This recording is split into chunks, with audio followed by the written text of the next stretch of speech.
إن الحمد لله نحمده تعالى ونستعينه ونستغفره ونعوذ بالله من شرور أنفسنا ومن سيئات أعمالنا من يهده الله فلا مضل له ومن يضلل فلا هادي له وأشهد أن لا إله إلا الله وحده لا شريك له وأشهد أن محمدا عبده ورسوله يا أيها الذين آمنوا اتقوا الله حق تقاته ولا تموتن إلا وأنتم مسلمون يا أيها الناس اتقوا ربكم الذي خلقكم من نفس واحدة وخلق منها زوجها وبث منهما رجالا كثيرا ونساء واتقوا الله الذي تساءلون به والأرحام إن الله كان عليكم رقيبا يا أيها الذين آمنوا اتقوا الله وقولوا قولا سديدا يصلح لكم أعمالكم ويغفر لكم ذنوبكم ومن يطع الله ورسوله فقد فاز فوزا عظيما أما بعد فإن أصدق الحديث كتاب الله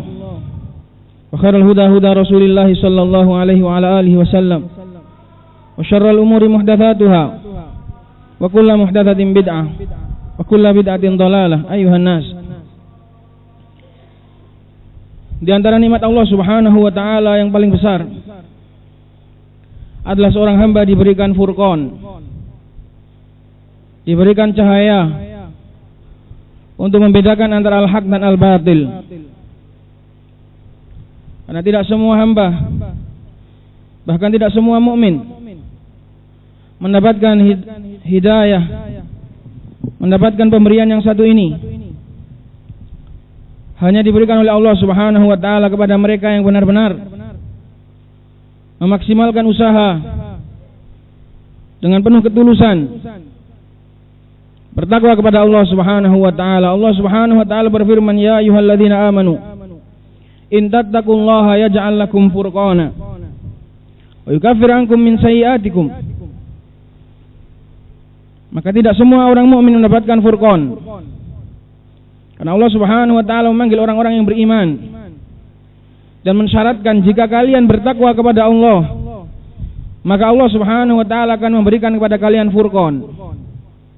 Maka furqan dari Allah Subhanahu wa taala ini sesuai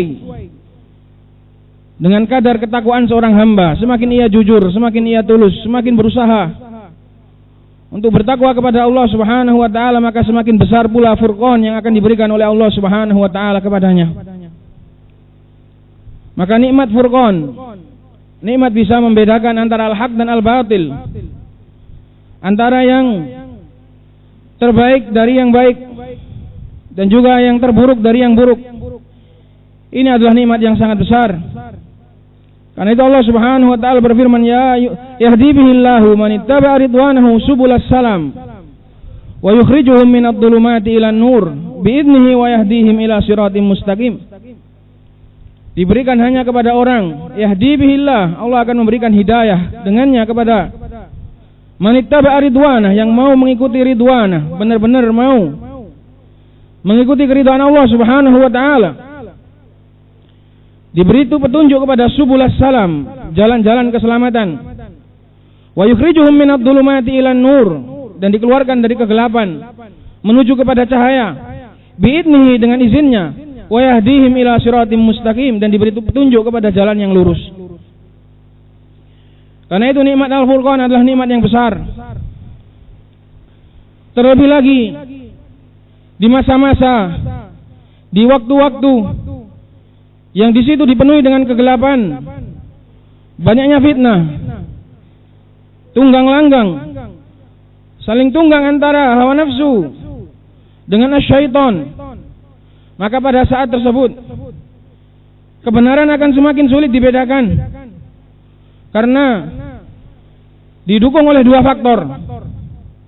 Faktor yang pertama adalah amat gulitanya, amat gelapnya keadaan. Dan yang kedua adalah yang apa Allah Subhanahu wa taala katakan bahwasannya masing-masing kelompok akan dihiaskan kepadanya akan kebenaran apa yang ia lakukan. Masalahnya itu di sini. Kenapa setiap kelompok, kenapa setiap orang mengira dan mengaku bahwasannya apa yang ia lakukan adalah benar? Karena itu sudah menjadi sunnatullah, bahwasanya Allah Subhanahu wa taala tidak hanya menyesatkan hamba, dengan keadilannya, tapi Allah Subhanahu wa taala juga akan menghiaskan kepada setiap kelompok kebatilan mereka masing-masing sehingga nampak seakan-akan seperti kebenaran. Disinilah letak kesulitannya. Sudah gelap, dihiasi lagi. Seandainya tidak dihiasi dan kita disuruh untuk menerawang dalam kegelapan, ini saja sulit. Bagaimana kalau keadaannya itu gelap terus dihiasi? Allah Subhanahu wa taala berfirman, "Afaman zuyyina lahu su'u 'amalihi fara'ahu hasana, fa innallaha yudhillu man yasha'u wa yahdi man yasha', fala tadhhab nafsuka 'alaihim hasarat." Apakah seperti orang yang zuyyina lahu, dihiaskan kepadanya su'u 'amalihi, buruknya amalannya dihiaskan kepada orang tersebut oleh Allah Subhanahu wa taala dengan keadilannya, sehingga fara'ahu hasana, sehingga orang tersebut melihat amal buruknya tadi seperti sebuah kebaikan. Fa innallaha yudhillu man yasha wa yahdi man yasha. Maka sesungguhnya Allah menyesatkan siapa yang Allah kehendaki dan memberi hidayah kepada siapa yang Allah kehendaki. Fala tadhhab nafsuka 'alaihim hasarat. Maka jangan sampai jiwamu pergi bersedih hati karena kesesatan mereka. Maka dalam ayat ini Allah Subhanahu wa taala menegaskan masing-masing kelompok akan dihiaskan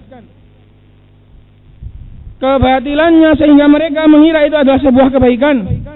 Allah Subhanahu wa taala berfirman di ayat yang lain, "Kadzalika zayyana likulli ummatin amalahum." Demikianlah kami hiasi kepada setiap umat amal perbuatan mereka. Jadi jangan dikira orang-orang yang berada di atas kesesatan, mereka yakin, mereka betul-betul melihat bahwasanya apa yang mereka perbuat itu adalah salah. Tidak semua. Apakah kamu kira mereka itu tidak menginginkan kebenaran? Apakah kita mengira bahwasanya mereka tidak pernah sholat, tidak pernah meminta, tidak pernah menangis, tidak pernah memohon pada Allah Subhanahu wa taala untuk diberi jalan dan diberi petunjuk? Apakah kamu mengira bahwasanya ahlud dhalal wa ahlul ahwa, orang-orang yang berada di atas kesesatan, mereka enggak pernah sholat, mereka enggak pernah mengangkat kedua tangan mereka untuk memohon kepada Allah supaya diberitahu dan diberi petunjuk kepada kebenaran? Mereka juga sama. Mereka juga meminta, mereka juga memohon kepada Allah untuk diberi jalan kebenaran, untuk ditunjukkan kepada jalan kebenaran. Mereka juga menangis dan merengek kepada Allah Subhanahu wa taala untuk ditunjukkan jalan kebenaran. Tapi kenapa mereka masih berada dalam kesesatan? Maka di sini insya Allah akan kita sebutkan syarat agar seseorang hamba benar-benar mampu mendapatkan hidayah dari Allah Subhanahu wa taala. Ketahuilah bahwasanya syarat yang pertama adalah adanya sebab. Memaksimalkan sebab di dalam mencari kebenaran. Ini adalah syarat utama. Karena tidak ada seorang yang berada di dalam kesesatan dikarenakan ia sudah benar-benar memaksimalkan usaha. Karena seandainya apabila seorang itu benar-benar berusaha mencari dengan sekuat tenaga, ingin mengetahui dan menyelamatkan dirinya, mau mencari mana yang benar, mana yang salah, sudah pasti Allah Subhanahu wa taala tidak akan menyesatkannya, karena Allah tidak akan pernah berbuat zalim kepada hamba. Kalau seandainya hamba tadi sudah benar-benar berusaha mencari kebenaran, mengorbankan seluruh jeriparannya untuk mendapatkan kebenaran, Allah Subhanahu wa taala tidak pernah zalim. Wa mallahu yuridu dzulman lil ibad. Karena itu yang pertama harus benar-benar memaksimalkan sebab di dalam mencari kebenaran, yaitu salah satunya harus dengan mencari ilmu. Allah Subhanahu wa taala berfirman, "Walladzina jahadu fina lanahdiyannahum subulana wa innallaha lama'al muhsinin." Dan orang-orang yang benar-benar mereka itu berjihad, bersungguh-sungguh, fina, mencari jalan kami, lanahdiyannahum subulana, pasti akan kami beri petunjuk, pasti akan kami tunjukkan mana jalan yang benar, dari mana yang jalan yang salah. Sudah pasti kalau orang itu sudah benar-benar berusaha, maka pasti Allah Subhanahu wa taala akan menunjukkan jalannya. Karena itu tidaklah ada manusia yang tersesat di muka bumi ini, baik dengan kesesatan yang besar maupun kesesatan yang kecil, kecuali karena memang yang pertama, kurangnya di dalam mencari sebab, kurangnya di dalam badlul asbab, mencari sebab dan mengorbankan upaya untuk mencari kebenaran. Karena barang siapa yang benar-benar tulus mencari kebenaran, dia pasti akan mendapatkannya.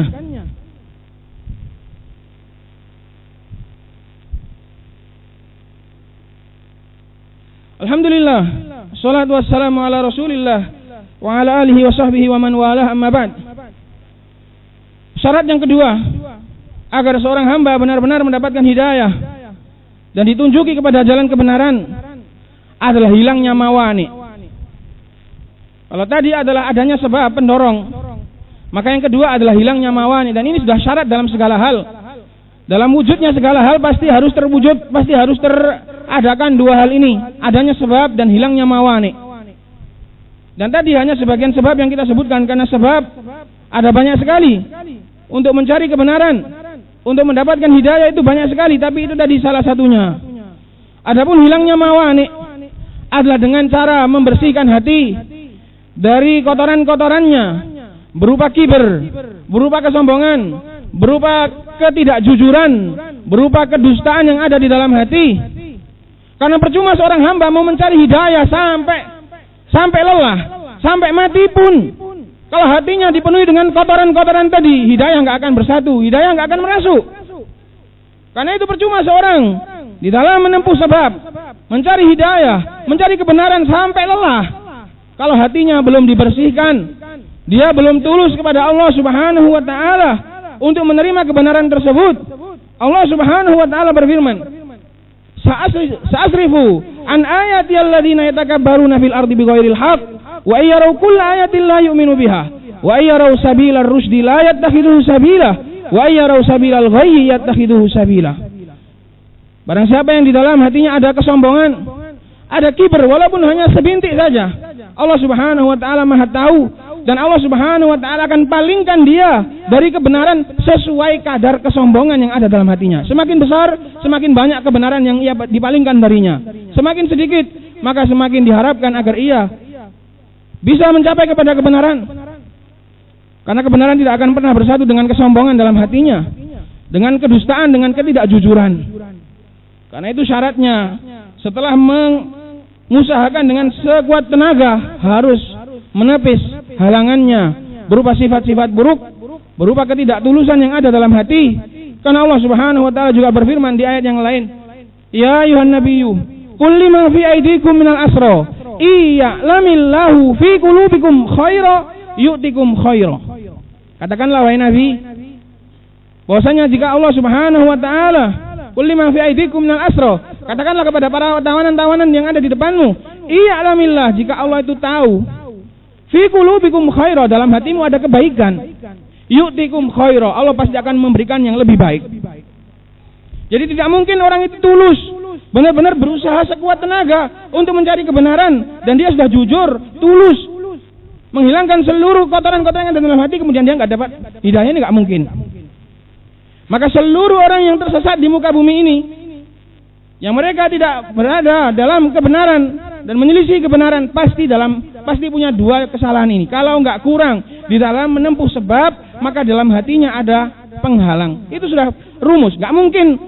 Kalau dua-duanya ini terpenuhi, dia nggak dapat hidayah, itu sudah nggak mungkin. Itu menyalahi Allah menyalahi takdirnya Allah Subhanahu wa taala, menyalahi dalam bab sebab.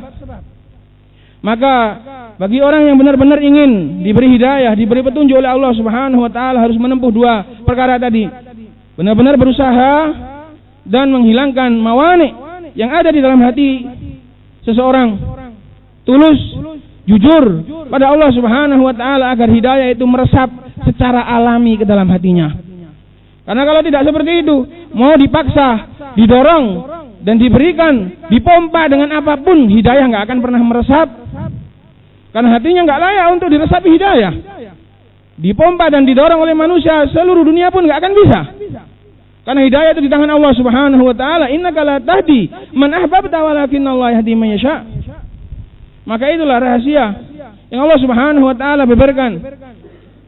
Manusia berada di dalam kesesatan, manusia berada di dalam kegelapan, dan di dalam ayat tadi sebenarnya sudah ada isyarah, yaitu kami hiaskan kepada manusia amalan mereka. Ingat, cuma dihiaskan saja. Dan kita tahu bahwasanya yang namanya perhiasan itu biasanya adalah merubah, menipu. Jadi Allah Subhanahu wa taala tidak sampai merubah hakikat kebenaran dan kebatilan, enggak, cuma menghiasi. Maka tergantung orangnya. Kalau memang dia mau melihat dengan mata hati, dengan kejujuran, maka dia akan melihat. Tapi kalau dia hanya terkecoh dan mengandalkan mata kepala, maka ibaratnya seorang nenek yang tua, rentah, yang sudah buruk rupa, kemudian dihiasi dengan aneka kosmetik. Maka tergantung orang yang melihatnya. Apakah dia mau melihat pakai matanya sehingga dia tertipu dan mengira itu adalah wanita yang muda, ataukah melihat dengan mata hatinya dan dia sudah tahu bahwasanya itu adalah wanita tua. Itulah hakikatnya kebenaran dan kebatilan seperti itu. Kalau kita mau menerawang dengan kejujuran dan dengan ketulusan, kita pasti akan tahu itu adalah yang benar. Tapi kalau kita menuruti hawa nafsu, menuruti mata kepala kita, memandang suatu kebenaran, maka kita akan terkecoh dengan hiasan tadi. Apalagi di musim dan di waktu yang gelap.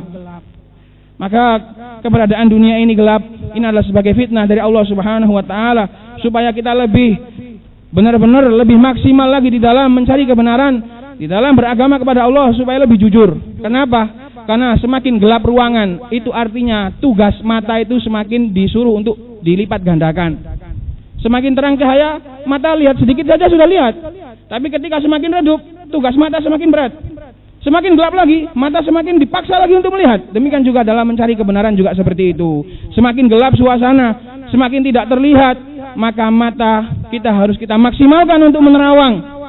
Media-media yang ada di sekeliling juga harus dimanfaatkan. Adanya lilin, adanya korek, adanya cahaya, semuanya harus dimanfaatkan, harus dimaksimalkan untuk mencari kebenaran. Demikian juga di dalam kehidupan ini, semakin gelap, itu artinya Allah menyuruhmu untuk semakin membuka lebar matamu dan supaya matamu lebih tajam. Semoga nasihat ini bermanfaat bagi kita semua.